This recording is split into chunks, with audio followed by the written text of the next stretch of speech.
Hello, Paul here from the Open Mind Institute.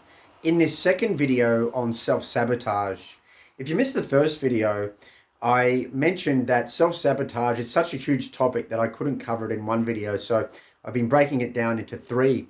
The first one was just really outlining what self-sabotage is, okay, which is ultimately a pattern of unhealthy behavior that we automate often at the expense of our long-term goals. So instant gratification at the expense of our long-term goals.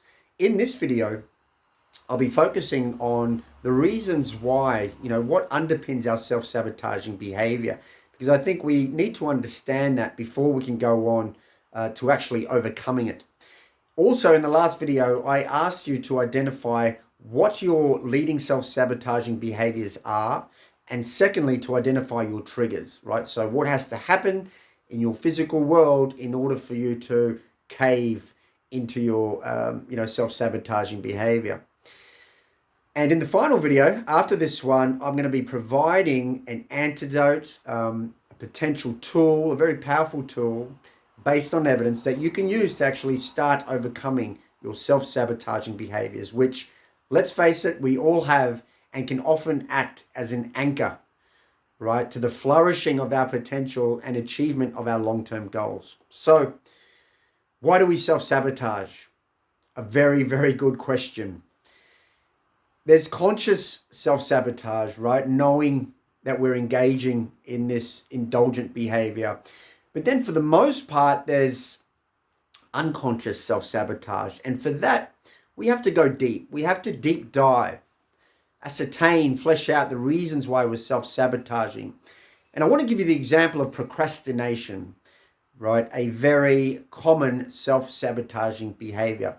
Why do we put things off? Why do we put things off? Well, a couple of reasons. But for the most part, what you'll find is it relates back to a previous experience that you've had, maybe even as a child, whereby you've had a taste of failure. You've experienced failure.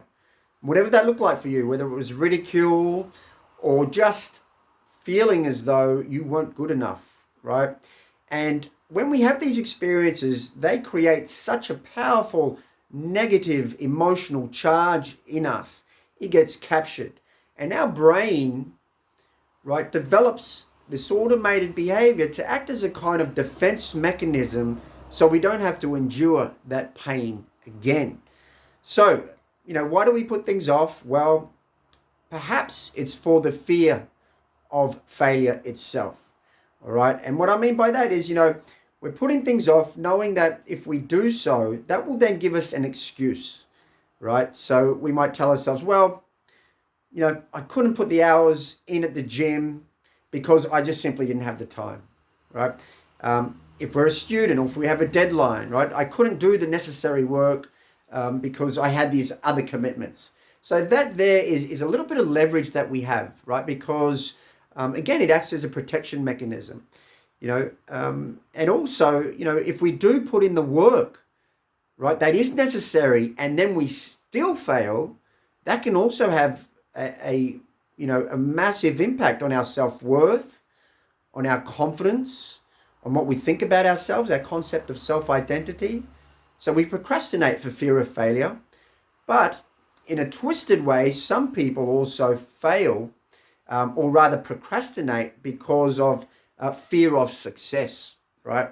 So if I put in the hard yards, I do this, I complete this task, and I succeed at this project, or what if, the thing that I'm going after, if I succeed at that, then, that might cast upon me a whole different array of different obligations and responsibilities, and I'm not quite sure if I'm ready for that. So, fear of success, fear of failure, often arriving back at that primal emotion of fear.